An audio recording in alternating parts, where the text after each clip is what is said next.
అదేవిధంగా వచ్చినటువంటి 2 నెలల్లోనే యూజీడీ గానీ, వాటర్ స్కీమ్స్ గానీ వాటన్నిటిని కూడా ఇంప్లిమెంట్ చేస్తాను. నెల్లూరుని స్మార్ట్ సిటీ చేస్తాను. నెల్లూరు రూపురేఖలే మార్చేస్తాను.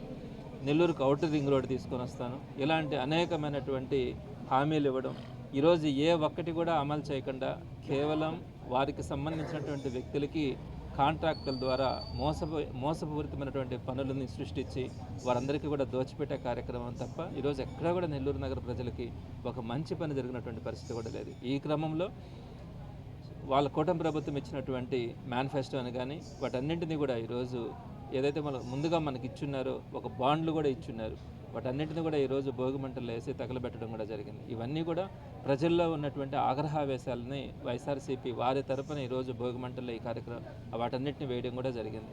తప్పకుండా ఇప్పటికైనా కూడా కూటమి ప్రభుత్వం కళ్ళు తెరవాలా, వాళ్ళు తీసుకుంటున్నటువంటి ప్రజా వ్యతిరేక నిర్ణయాలని ఉపసంహరించుకోవాలని వారి కూటమి ప్రభుత్వానికి డిమాండ్ చేస్తా ఉన్నాం.